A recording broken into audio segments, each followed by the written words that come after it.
Mais um parlamentar conservador é cassado e gera indignação nas redes sociais. Mas a repressão está com seus dias contados, pois um paraguaio ao lado de Trump pode vir a salvar o Brasil. Eu sou Marcelo Pontes e este é o Verdade Política, um canal que busca revelar o filme preto e branco da nossa política.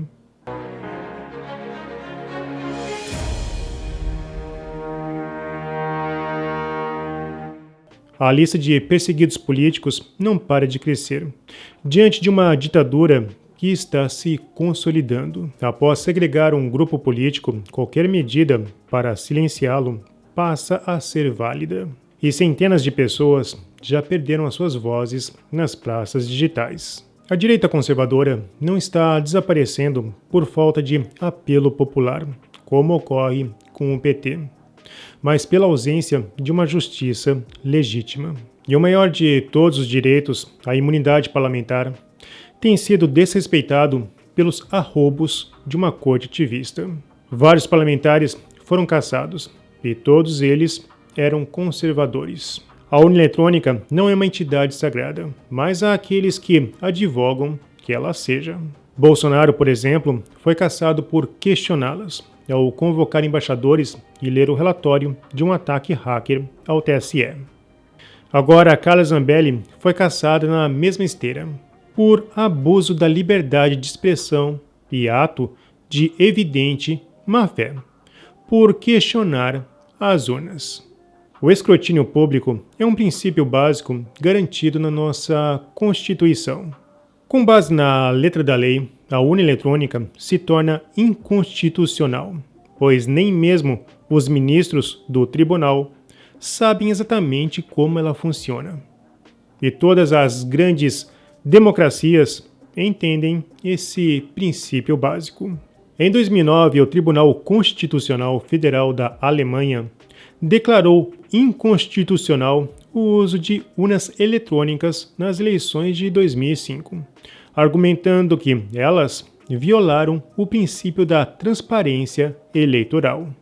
A Corte enfatizou que o processo eleitoral deve ser público e verificável por qualquer cidadão, sem necessidade de conhecimentos técnicos especializados. O juiz Andreas Voscoli afirmou que a eleição como fato público é o pressuposto básico para uma formação democrática e política. Sobre o caso Zambelli, o advogado constitucionalista André Marsiglia pontuou: 1. A decisão considerou falas da parlamentar abuso de liberdade de expressão e ato de evidente má-fé, por supostamente ter questionado a lisura de urnas eleitorais na internet. Questionar é um direito e um dever do parlamentar. Não existe má-fé ou abuso em exercer um direito, dever, sobretudo se quem exerce é eleito para expressar o que pensa. 2. Qualquer coisa pode ser considerada hoje uso abusivo dos meios de comunicação e da política, após as redes sociais passarem a ser usadas por parlamentares. E qualquer coisa pode ser considerada desinformação, pois esse conceito não está em lei nenhuma.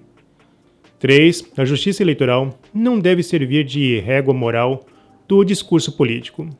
Deve servir para garantir a transparência das eleições. E já é muito. Marsiglia também postou sua participação na Gazeta do Povo, onde condenou a OAB por letargia diante de tantos abusos. A partir de certo ponto, você advogar é você ter bons conhecimentos, você ter boas relações. E, infelizmente, isso faz com que os advogados, para manterem o seu ganha-pão, precisem se submeter ao silêncio. Porque no Brasil hoje, você falar mal de certas autoridades do judiciário fazem com que você se torne uma persona não grata nesses tribunais.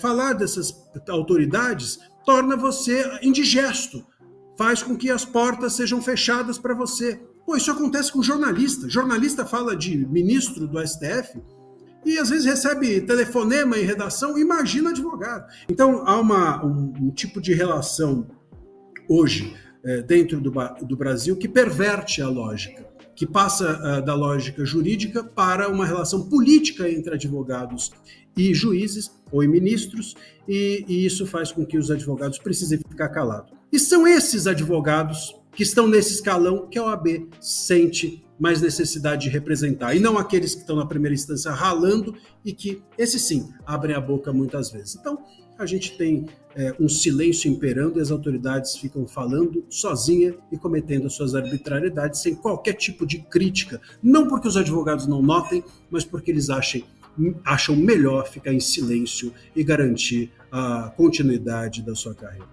O jurista Fabrício Rebelo destacou o estado de exceção no país. A cassação de uma deputada com base em demasia em relação à liberdade de expressão é um ótimo retrato de um país sob estado de exceção. Infelizmente, ainda poucos vão alcançar a dimensão do que está em curso, e menos ainda sairão da inércia. Mas este será mais um abuso para a lista dos órgãos internacionais, que irão avaliar se o Brasil virou ou não uma ditadura. O escritório do relator especial para a liberdade de expressão da Comissão Interamericana de Direitos Humanos anunciou sua primeira visita oficial ao Brasil. Na segunda semana de fevereiro, eles estarão no país para revisar o estado da liberdade de expressão.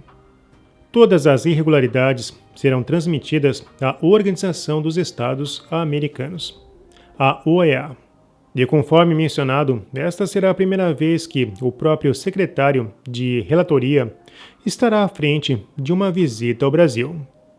E com certeza houve um pedido de prioridade máxima para esta avaliação. O sistema petista não mediu suas atuações opressoras e, além de oprimir brasileiros, chegou a ameaçar americanos. Em abril de 2024, o jornalista americano Michael Shellenberger acionou a Comissão Interamericana de Direitos Humanos após ser ameaçado. O jornalista apontou para os relatórios da Polícia Federal e da AGU e falou sobre o risco de ser processado criminalmente por publicar informações precisas e legais. O Brasil se apresenta ao mundo como uma democracia liberal, mas não é.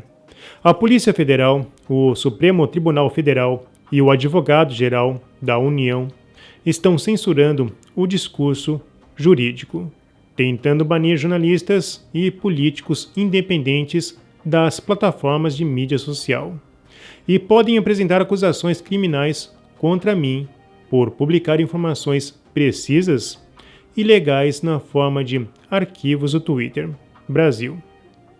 Hoje estou reagindo.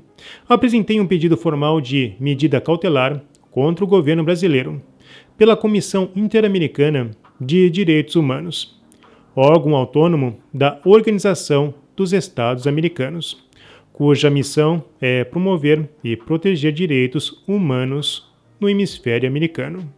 Também fiz um apelo especial a Pedro Villarreal, relator especial para a liberdade de expressão da Comissão de Direitos Humanos.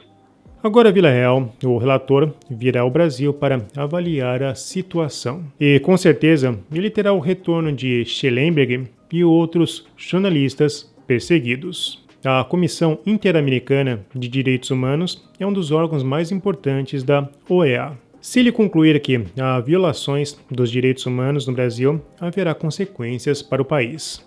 A primeira é que o mundo saberia que há uma ditadura se consolidando no país. O relatório com certeza incluirá correções, que, se não forem seguidas, resultarão em pressão internacional imediata. A OEA pode exigir que o Brasil ofereça compensações às vítimas de perseguição política e violações à liberdade de expressão, o que pode incluir indenizações ou medidas simbólicas de reparação. Bom, e nesta altura já haverá sanções indiretas por desconfiança. Bom, mas se o caso subir para a Corte Interamericana de Direitos Humanos, aí o bicho pega. O país entrará para a zona indesejada de países inimigos da democracia, como Cuba e Venezuela. E o caminho das pedras já havia sido alinhado em novembro de 2024, quando Trump promoveu articulação para chefe da OEA com postura firme contra a esquerda. Rubens Ramírez é conservador e esteve no gabinete de Trump no ano passado e atualmente tem os votos para assumir a OEA.